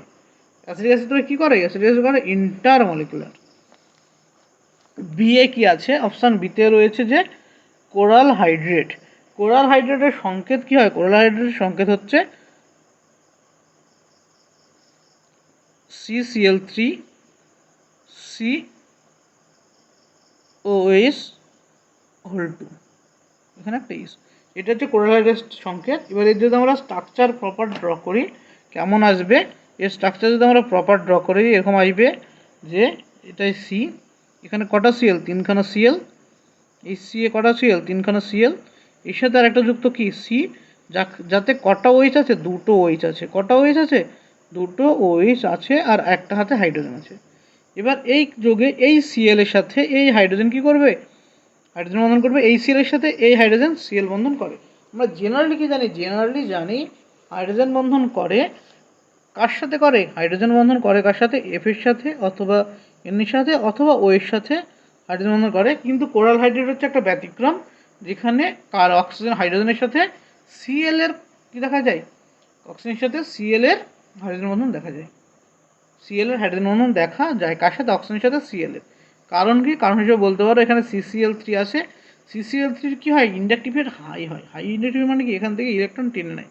টেনে নিলে এর কি হবে? এইখান থেকে ইলেকট্রন শিফট করবে, অর্থাৎ এইচ এর মাথায় কী পড়বে? এইচ এর মাথায় বেশি পরিমাণে পজিটিভ হয়ে যাবে। এইচ কী হবে? বেশি পরিমাণে, নর্মাল এইচ যে পরিমাণে পজিটিভ হয় বন্ধনে উপস্থিত থাকা অবস্থায়, নর্মাল অক্সিজেনের সাথে হাইড্রোজেন থাকলে যে পরিমাণ ডেল্টা পজিটিভ চার্জ পায়, পাশে CCl3 গ্রুপ থাকার জন্য, এই যে CCl3 গ্রুপ থাকার জন্য এই এইচ এর মাথায় আরও বেশি পজিটিভ চার্জ পড়বে। যত বেশি পজিটিভ চার্জের পরিমাণ বৃদ্ধি পাওয়ার জন্য তখন পার্শ্ববর্তী Cl এর সাথে হাইড্রোজেন ইন্টারাক্ট করে হাইড্রোজেন বন্ধন তৈরি করে। তাই কোরাল হাইড্রেটে কী পেলাম? দেখো ইন্ট্রা পেয়ে গেছে আমরা। তাই কোরাল হাইড্রেট কি দেখায়? ইন্ট্রামলিকুলার হাইড্রোজেন বন্ধন দেখায়। এই গেল আমাদের কত নম্বর কোশ্চেন? কোশ্চেন নম্বর 19। নেক্সট কোশ্চেন নম্বর কত? নেক্সট হচ্ছে কোশ্চেন নম্বর 20। 20 নম্বর কোশ্চেনে কি দেওয়া আছে? দেখো 20 নম্বর কোশ্চেনে দেওয়া আছে কি? স্তম্ভ মেলাতে বলেছে। স্তম্ভ মেলাতে বলেছে কি বলেছে? 1 নম্বর দিয়ে বলেছে সরল ঘনকাকার অর্থাৎ এসসি এর প্যাকিং দক্ষতা কত হয়? আমরা জানি এসসি সরল ঘনকাকারের প্যাকিং দক্ষতা হয় 52%। কত পার্সেন্ট হয়? 52%। অর্থাৎ একের সাথে কি আসলো? একের সাথে আসলো সি। একের সাথে সি কোন অপশান আছে? একের সাথে দক্ষণ অপশান আছে, একেরটা ডিএডটা। আরেকটা চেক করো, অপশান বি থেকে 2 নম্বরে কি আছে? পৃষ্ঠকেন্দ্রিক অর্থাৎ FCC পৃষ্ঠকেন্দ্রিক ঘনকাকার ল্যাটিস কোষের প্যাকিং দক্ষতা কত হয়? সব থেকে বেশি হয় কত পার্সেন্ট হয়? 74%। হাই হয় 74%। সব থেকে বেশি কার হয়? FCCর মধ্যে হয়। তাই কত আসলে? এটা 2 এর সাথে 2 সাথে বি। তো 2 এর সাথে বি পেলাম। তো 3 এর সাথে অল্টারনেট 3 এর সাথে কি BCCর আমরা জানি প্যাকিং দক্ষতা কত হয়? এটা হচ্ছে না 68%। মানে প্যাকিং দক্ষতা নির্ণয় তোমরা বইয়ে পেয়ে যাবে। প্যাকিং দক্ষতা নির্ণয় এখানে করাতে গেলে অনেক টাইম লেগে যাবে, সেজন্য আমি ডিরেক্টলি এখানে করে দিচ্ছি, তোমরা বই থেকে দেখে নেবে প্যাকিং দক্ষতা কী করে নির্ণয় করতে হয়। এটা হলো 68%, মানে এটা এর সাথে। তাই উত্তর কী আসলো আমাদের? 1 সাথে সি, 1 সি, 2 কি আসলো? বি, 3 কি আসলো? এ। এটা কোন উত্তর ফলো করছে? এটা হচ্ছে অপশান এ ফলো করেছে। নেক্সট কোশ্চেন নম্বর 21, 21 নম্বর প্রশ্ন। কত নম্বর প্রশ্ন? 21। 21-এ কী বলেছে দেখো। 21-এ বলেছে যে 40 পারমাণবিক ভর বিশিষ্ট একটি কঠিন দেহকেন্দ্রিক ঘনকাকার একক কোষ হিসাবে ক্লাসিত হলে ওই কঠিনের 8 গ্রাম একক কোষের সংখ্যা কত হবে? কত বলেছে? 8 গ্রামে একক কোষের সংখ্যা। এবং এটা কী ধরনের কোষ বলেছে? এটি বলেছে দেখো দেহকেন্দ্রিক ঘনকাকার অর্থাৎ BCC বলা আছে। তো BCC এর ক্ষেত্রে জেড এর ভ্যালু কত হয়? আমরা জানি BCC ক্ষেত্রে জেড এর ভ্যালু 2 আসে। BCC ক্ষেত্রে কি হয়? জেড এর ভ্যালু 2 আসে। এবার কোষের সংখ্যার সূত্র কি আমরা জানি? কোষের সংখ্যা এর একটা সূত্র রয়েছে। কোষের সংখ্যার সূত্র হচ্ছে 1/z into NA into W/m। এখানে জেড মানে কি হচ্ছে, জেড মানে ঘনাকাকার একক কোষের কতগুলো কণা থাকে, তো কণা থাকে দুটো। NA মানে অ্যাভোগাড্রোর সংখ্যা, ডাব্লু মানে কি ওজন, আর এম মানে আণবিক ওজন। তো এখান থেকে আমরা বসে মান বসাই 1/2 ইন্টু এন এর মান কত 6.022 ইন্টু 10⁻23। এখানে ডাব্লু এর মান কত হয়, এখানে ডাব্লু এর মান হয় 8 আর এম এর ভর হয় 40। তো কাটলে কত হবে 5, 5 হলে কত হচ্ছে 1/10, 1/10 মানে 6.022 ইন্টু 10⁻কত 22, 10⁻22। এটা হচ্ছে আমাদের উত্তর। 6.022 ইন্টু 10⁻22 হচ্ছে আমাদের এখানে অ্যান্সার। অপশান কোনটা ফলো করেছে এখানে, অপশান ডি ফলো করেছিল, অপশান ডি। নেক্সট কোশ্চেন নম্বর 21। কত নম্বর কোশ্চেন, 22, সরি 21 হলো। নেক্সট হচ্ছে 22, বলছে কোনটির ক্ষেত্রে ভান্ডারাল ধ্রুবক এ এর মান সর্বাধিক হবে। কোনটির ক্ষেত্রে বলেছে দেখো ভান্ডারাল ধ্রুবক এ এর মান সর্বাধিক হবে। তো ভান্ডারাল ধ্রুবক এ ভ্যান্ডারওয়ালস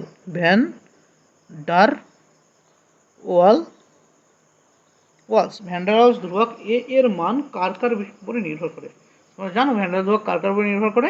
ভ্যান্ডারাল ধ্রুবক এ এর মান নির্ভর করে ডিরেক্টলি প্রপোর্শনাল টু ধ্রুবায়তা বা পোলারিটি।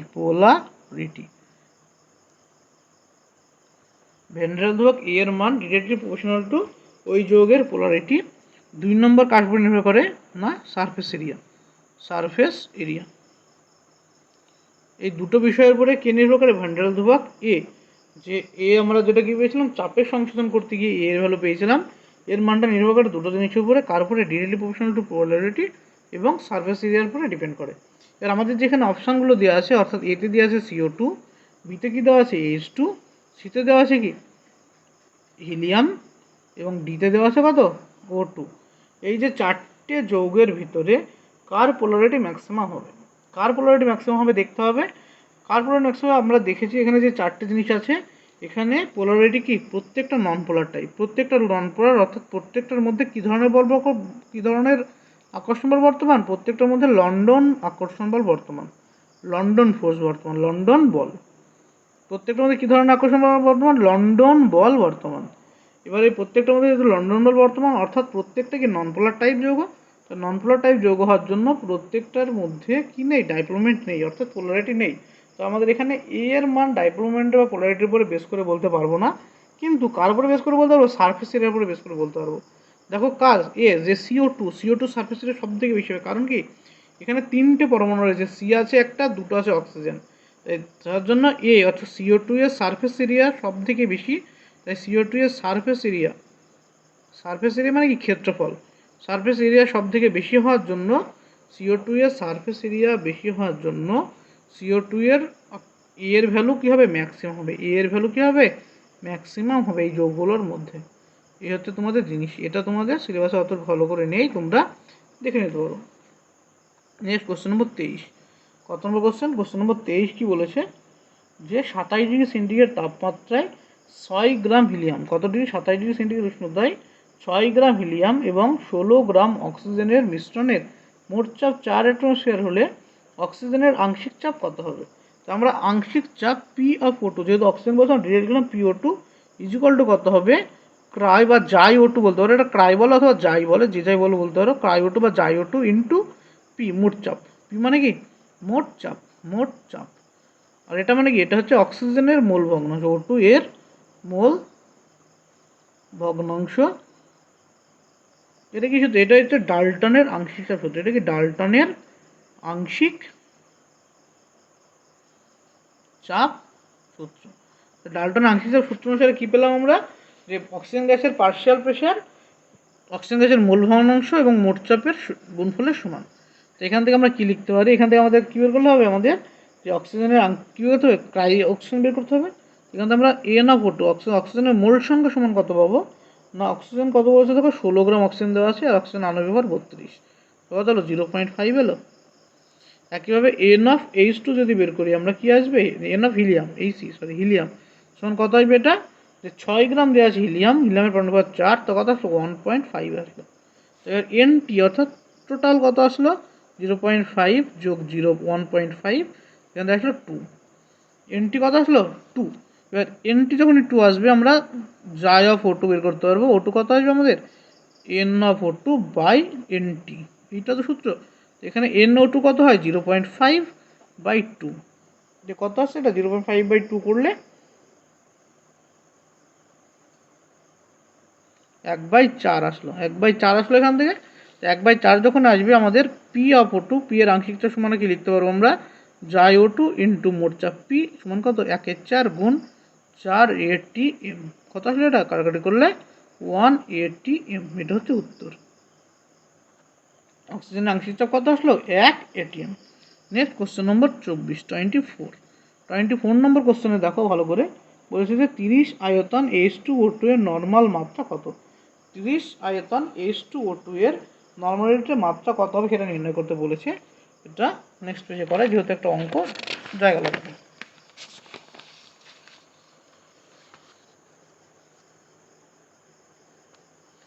কি বলেছে দেখো 30 আয়তন H2O2 এর নর্মাল মাত্রা। 30 আয়তন 30V H2O2 বলতে আমরা কি বলছি, বলতে বোঝাই 30 আয়তন H2O2 বলতে বোঝাই 1 লিটার H2O2 এর পূর্ণ বিয়োজনে 30 লিটার O2 উৎপন্ন হবে। তো আমাদের এবার কাজ হচ্ছে যে 1 লিটার পরিমাণ আমরা H2O2 নিয়েছি, সেই 1 লিটার H2O2 কত গ্রাম H2O2 আছে। তো আমাদের বিয়োজন বিক্রিয়া লিখতে হবে। H2O2 বিয়োজনে কি হয় H2 উৎপন্ন হয় আর O2 উৎপন্ন হয়, এটাকে ব্যালেন্স করে নাও। ব্যালেন্স করা হলো, তো এটা কত 2 মোল থেকে আমরা অক্সিজেন পাই 1 মোল পেলাম। 2 মোল H2O2 ভর কত হয় 68 গ্রাম, আর এর এসটিপিতে আয়তন হয় 22.4 লিটার। এটা কি এসটিপিতে আয়তন। আমরা কি লিখতে পারি 22.4 লিটার O2 পাওয়া যায় 68 গ্রাম H2O2 থেকে, এইটা তো। একইভাবে 1 লিটার O2 পাওয়া যায় 68 বাই কত 22.4 লিটার থেকে গ্রাম থেকে। একইভাবে 30 লিটার আমাদের বলেছে, তো কত আসলো 68 গুণ 30 বাই 22.4। এখান থেকে আমরা ক্যালকুলেশন করলে এর মান কত পাবো, এখানে যদি ক্যালকুলেশন করা হয় আমরা মান পাবো 91.07 গ্রাম। তো আমাদের H2O2 এর পরিমাণ কত এলো, H2O2 এর পরিমাণ কত এলো, পরিমাণ 91.07 গ্রাম। এবার এই 91.07 গ্রাম H2O2 আছে কোথায়, এই পরিমাণটা আছে কোথায় 1 লিটারে আছে না, 1 লিটারে আছে। তো 1 লিটারে যখন থাকবে আমরা নর্মালিটি যখন বের করব তখন এই গ্রামটাকে, এই ওজনটাকে H2O2 এর তুল্যাঙ্ক ভার দিয়ে ভাগ করলে আমরা নর্মালিটি পেয়ে যাব। তো H2O2 এর তুল্যাঙ্ক ভার কত হয়, H2O2 এর তুল্যাঙ্ক ভার 34। তো এই তুল্যাঙ্ক ভার 34 দিয়ে যদি ভাগ করো তবে উত্তর পেয়ে যাবো আমরা। তো আমাদের নর্মালিটির মাত্রা অর্থাৎ গাঢ়ত্বের মাত্রা কত, মাত্রা হচ্ছে 91.07 বাই কত বাই 34। এখানে ভাগ করলে কত পাবো 2.678 নর্মাল, 2.678 নর্মাল। এই হলো আমাদের পুরো সলিউশন মাত্রা। কারণ এই পরিমাণটা আছে কোথায়, এই যে 91.07 গ্রাম H2O2 আছে 1 লিটারের মধ্যে। তো 1 লিটারের মধ্যে কত আমাদের গ্রাম তুল্যাঙ্ক সে বের করলে উত্তর হয়ে গেল। তো গ্রাম তুল্যাঙ্ক কত হলো না 2.678 নর্মাল। এই 2.6 গ্রাম তুল্যাঙ্ক, তাই গ্রাম তুল্যাঙ্ক যেহেতু 1 লিটারে রয়েছে, আমাদের ডিরেক্টলি বলতে পারি এত নর্মাল হচ্ছে সলিউশনের মাত্রা। এটা হচ্ছে অপশন এ উত্তর। নেক্সট কোশ্চেন নম্বর কত, নেক্সট কোশ্চেন নম্বর 25। কত নম্বর কোশ্চেন 25 নম্বর কোশ্চেনে দেখো কি বলেছে বিবৃতি এবং তার কারণে কোশ্চেন। বিবৃতিতে কি বলেছে যে লিথিয়ামের লবণগুলি জল যোজিত। লিথিয়ামের লবণগুলি কি জল যোজিত, অর্থাৎ লিথিয়ামের যে লবণ প্রত্যেকটা লবণের স্ট্রাকচারের ভিতরে আমরা জল পাবো। এটা ঠিক না ভুল, এটা হচ্ছে ঠিক, এ হচ্ছে ঠিক। কারণ হিসাবে কি দেখিয়েছে এরা, বলেছে যে এলআই এর দ্রবণ ক্ষমতা একই গ্রুপে অবস্থিত অন্যান্য ক্ষারতত্ত্ব থেকে বেশি। যেহেতু এলআই এর মানে লিথিয়ামের দ্রবণ ক্ষমতা অন্যান্য মৌলের থেকে বেশি হয়, তাই কী করতে পারে এ জল যোজিত অবস্থায় থাকতে পারে, তাই এটা ঠিক। এবং এটা হচ্ছে সঠিক ব্যাখ্যা, অর্থাৎ অপশান এ আমাদের অ্যান্সার। নেক্সট কোশ্চেন নম্বর 26। কত নম্বর কোশ্চেন? 26। 26-এ কী বলেছে? বলেছে BeCl2 এর আকৃতি কঠিন এবং গ্যাসীয় অবস্থায় হবে যথাক্রমে কোনটা কোনটা? কার? BeCl2 এর কঠিন অবস্থা আকৃতি কী হবে? BeCl2 যখন কঠিন অবস্থা আকৃতি থাকবে তখন এর আকার হবে কি? শৃঙ্খল। তখনকার আকার হবে কেমন? শৃঙ্খল। কেমন দেখতে হবে এটা? BeCl BE অর্থাৎ প্রত্যেকটা এভাবে Cl থাকবে এখানে। এটা হচ্ছে এরকম পুরো চলতে থাকলো। যখন চলতে থাকলো এদিকে, এবার এটা করবে কি? এরা হচ্ছে কীভাবে বন্ধনটা তৈরি করে না, এই বিএ এর অষ্টক পূরণ করার জন্য এই সাথে বন্ধন করে, এইভাবে ইন্টারাকশান ফিল করে, এইভাবে ইন্টারাকশান তৈরি করে। এরকমভাবে ইন্টারাকশান করার জন্য BeCl2 কি তৈরি করে? একটা শৃঙ্খল আকার তৈরি করে। যখন এটা কী অবস্থা থাকে? কঠিন অবস্থায় থাকে। অষ্টক পূরণ করার জন্য এই ধরনের স্ট্রাকচার। এটা কোনটা? এটা হচ্ছে কঠিন অবস্থায়। তো কঠিন অবস্থায় কী হলো? শৃঙ্খল। কঠিন অবস্থায় কী হলো? শৃঙ্খল স্ট্রাকচার। যখন এটা গ্যাসীয় অবস্থায় চলে যাবে, যেহেতু এটাকে গ্যাসীয় অবস্থায় যাওয়া মানে এটাকে হিট করবো আমরা, এই স্ট্রাকচারটাকে কঠিনকে যখন হিট করি তখন এটা কিছুটা বন্ধন ব্রেক করবে, যেগুলো পরে বন্ধন তৈরি হয়েছে সেই বন্ধন ব্রেক করবে। যে BeCl2 কী আকারে থাকবে? BeCl2 থাকবে ডাইমার হিসাবে। BeCl2 থাকবে কী হিসাবে? ডাইমার হিসাবে অবস্থান করবে।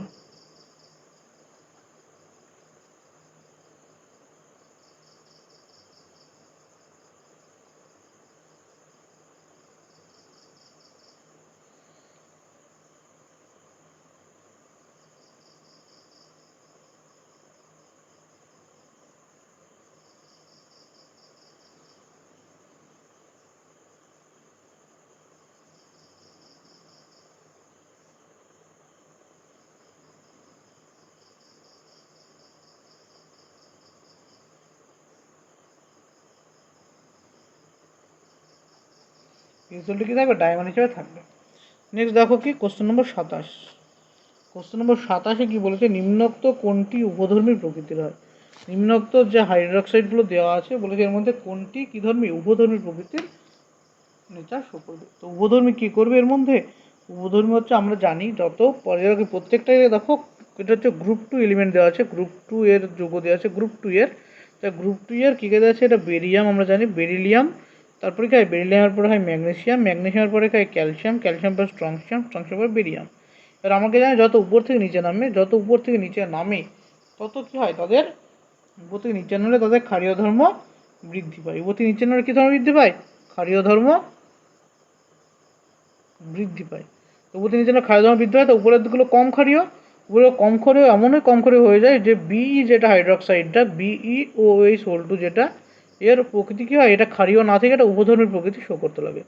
এটা উভধর্মী প্রকৃতি শো করতে লাগে। কারণ একটাই এক্সেপশন, কি আকার সব থেকে ছোটো, ধ্রুবণ ক্ষমতা এতটাই বেশি। এইসব কারণের জন্য কী হয়? এটি এর অক্সাইডের বা হাইড্রোক্সাইডের প্রকৃতি কী হয়ে যায়? উভধর্মী হয়ে যায়। নেক্সট কোশ্চেন নম্বর 28।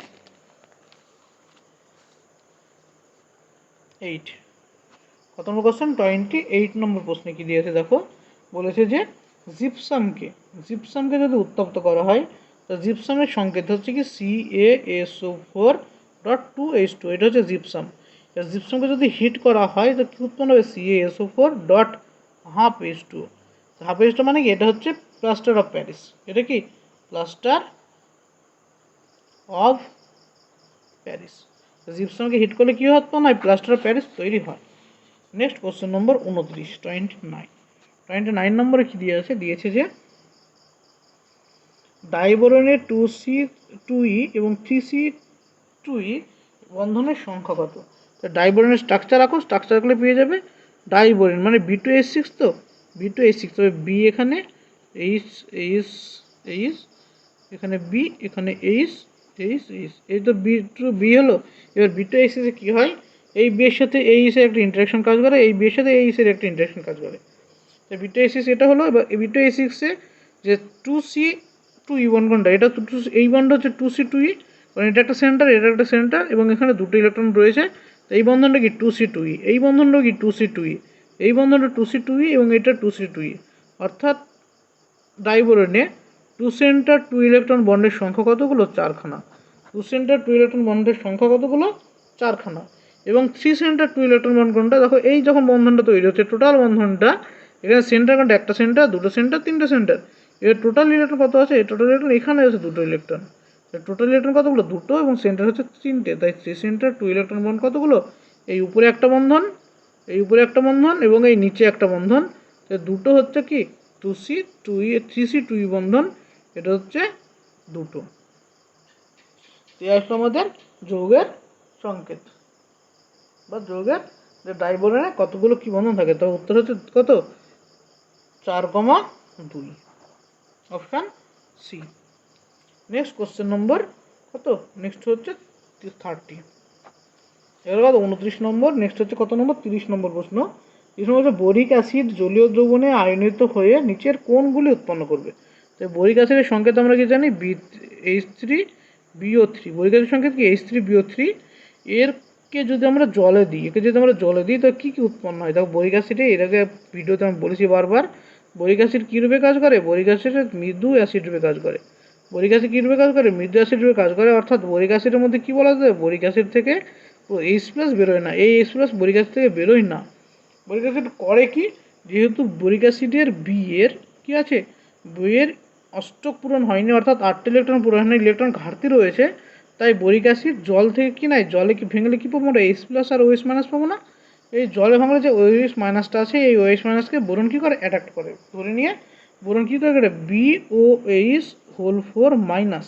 BOH4- যখনই করবে তখন বোরন অর্থাৎ কেন্দ্রীয় পরমাণু বোরনের অষ্টক পূরণ হয়ে যাবে। কেন্দ্রীয় পরমাণু অষ্টক পূরণ হয়ে যাবে। এই সাথে উৎপন্ন কি H+, এই H+টা জলের সংশ্লেষে তৈরি করবে কি H3O+।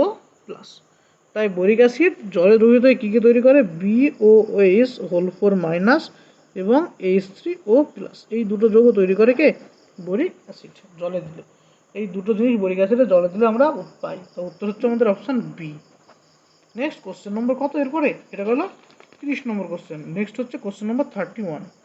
31 নম্বর প্রশ্নে কি দিয়েছে?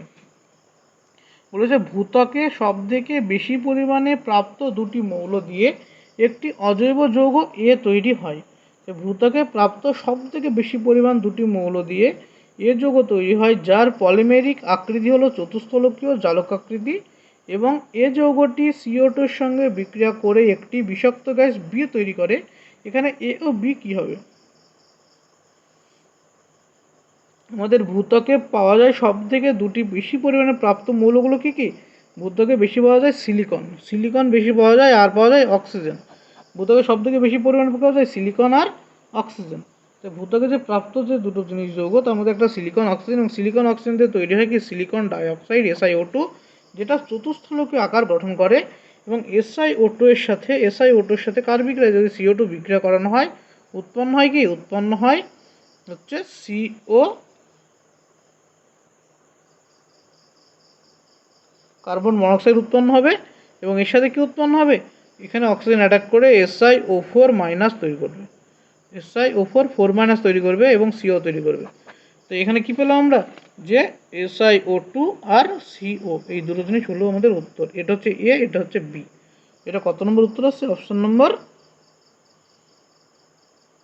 SiO2 ও CO, অপশন বিতে না? হ্যাঁ, option B. Next question number 32।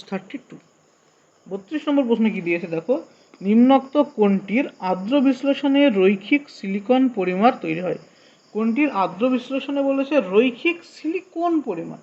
রৈখিক সিলিকন কার ক্ষেত্রে তৈরি হবে? না, আর্দ্র বিশ্লেষণ করে যদি আমরা করি CH3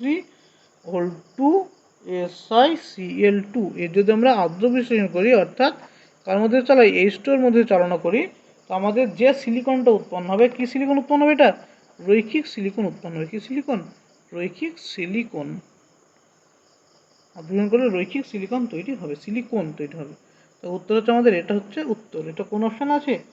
এটা আছে CH3 SiCl2, CH3 SiCl2, option C. Next question 33 number question বলেছে একটি উৎকৃষ্ট মানের সিমেন্টে সিলিকা ও অ্যালুমিনিয়ামের অনুপাত কত? একটি উৎকৃষ্ট মানের সিমেন্টে সিলিকন ও অ্যালুমিনিয়ার অনুপাত হচ্ছে 3:1। উত্তর হচ্ছে 3:1। এটা অপশান বি গেল। Option B. নেক্সট হচ্ছে 34 নম্বর কোয়েশ্চেন, 34-এ কী বলেছে, বিবৃতি এবং বিবৃতি 1 বিবৃতি 2 এর কোনটা ঠিক কোনটা ভুল করতে হবে আমাকে। 1 নম্বর বলেছে দেখো SI3N এবং CH3 এর তুলনায় বেশি ক্ষারীয়। এই দুটোর মধ্যে কে বেশি ক্ষারীয়? আমাদের একটা দিয়েছে কত, N,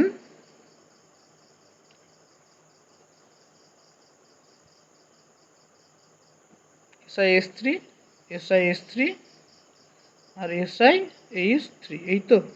আর একটা কি দেওয়া আছে, N, CH3 এবার এই দুজনের ক্ষারকীয় চরিত্র যদি আমরা তুলনা করি কি পাবো? প্রথমে দেখো এর ক্ষেত্রে, কার ক্ষেত্রে, ট্রাইমিথাইল অ্যামিনের ক্ষেত্রে আমরা কি পাবো, যে ট্রাইমিথাইল অ্যামিনের CH3টাকে প্লাস আই ইফেক্ট শো করে। এটা কোথায় পাবে তোমরা? পরের সেমিস্টারে অর্গানিকে গিয়ে পাবে, জিওসি পড়তে গিয়ে, অর্গানিক জেনারেল অর্গানিক কেমিস্ট্রির যে প্রপার্টিসগুলো পড়তে গিয়ে পাবে। এটা কি থাকে, CH3 কি দেখায়, প্লাস আই ইফেক্ট, অর্থাৎ পজিটিভ ইন্ডাকটিভ ইফেক্ট দেখায়, অর্থাৎ এই ইলেকট্রনগুলোকে নিজের থেকে দূরের দিকে সরে দেয়, নিচ থেকে কোন দিকে সরে দেয়, দূরের দিকে ঠেলে দেয়। এটা কি দেখায়, প্লাস আই ইফেক্ট দেখায়। প্লাস আই ইফেক্টের জন্য নাইট্রোজেনের মাথায় কি থাকে, লোন পেয়ার থাকে, একটা নিঃসঙ্গ ইলেকট্রন জোড় রয়েছে নাইট্রোজেনের মাথায়। এবার 3খানা CH3 মূলকের জন্য 3 দিক থেকে প্লাস আই ইফেক্ট শো করার জন্য নাইট্রোজেনের মাথায় এই যে লোন পেয়ারের লভ্যতা অনেক বেশি হয়ে যায়, লোন পেয়ারের অ্যাভেলেবিলিটি কী হয়, অনেক বেশি হয়, অর্থাৎ নাইট্রোজেন খুব সহজেই অন্য কাউকে লোন পেয়ার দান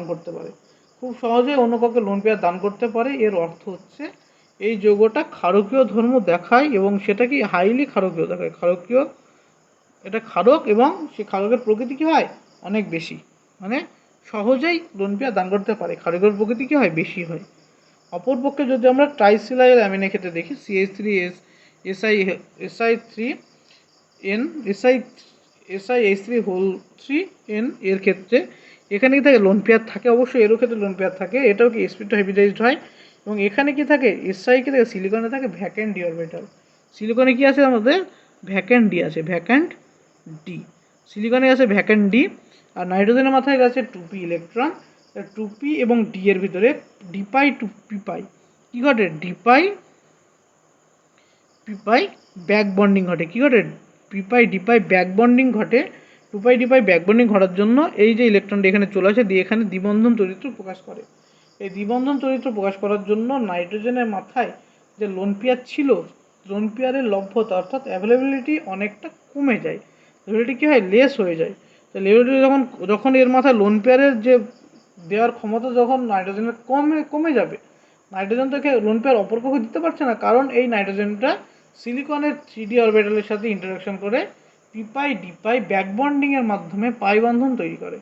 পাই বন্ধন তৈরি করার জন্য এর লোন পেয়ারের লভ্যতা অনেক কমে যায়, অর্থাৎ এর ক্ষারকীয় ধর্ম কী হয়ে যায়, ক্ষারকীয় ধর্ম কম হয়। তার থেকে আমাদের যে অপশান বিবৃতিতে একে কি বলেছে দেখো, যে এটার ক্ষারকীয়তা এটার তুলনায় এটার ক্ষারকীয়তা বেশি, মানে SiH3 CH3 এর তুলনায় বেশি ক্ষারকীয়। তো এটার তুলনায় এটা বেশি ক্ষারকীয় না, এটা তো ভুল, এটা বেশি ক্ষারকীয়, এটা হচ্ছে বেশি ক্ষারকীয়, এটা হচ্ছে বেশি ক্ষারকীয়, এটা হচ্ছে কম ক্ষারকীয়। তবে আমাদের বিবৃতি 1 কী দেওয়া আছে, বিবৃতি 1 ভুল দেওয়া আছে।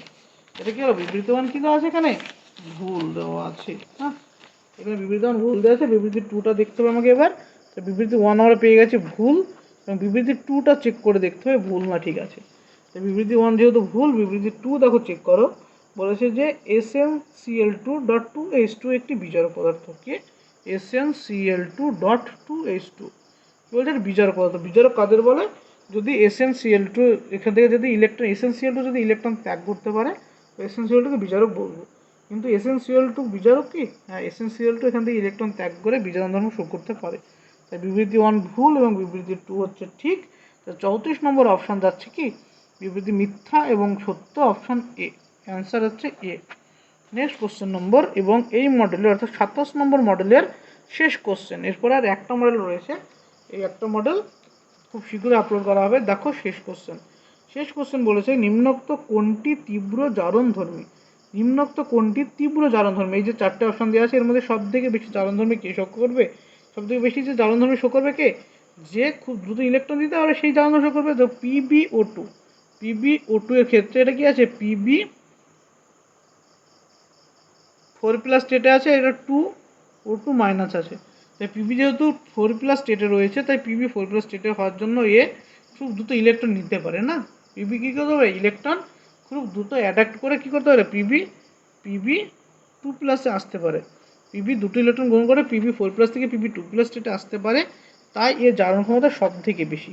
উত্তর হচ্ছে আমাদের PbO2, অপশন ডি হচ্ছে অ্যান্সার। এই গেল তোমাদের মডেল কোশ্চেন নম্বর 27-এর ভিডিও সলিউশন। যদি ভিডিওটি ভালো লাগে অবশ্যই তোমরা বেশি বেশি মাত্রায় সব জায়গায় সব গ্রুপে এবং নিজেদের বন্ধুদের মধ্যে ভিডিওটি দিয়ে দিও, এবং ভালো লাগলে অবশ্যই চ্যানেলটিকে সাবস্ক্রাইব করো, এবং তোমাদের ফিডব্যাক অবশ্যই তোমরা কমেন্টে জানিও। থ্যাংক ইউ, এখানে রাখছি।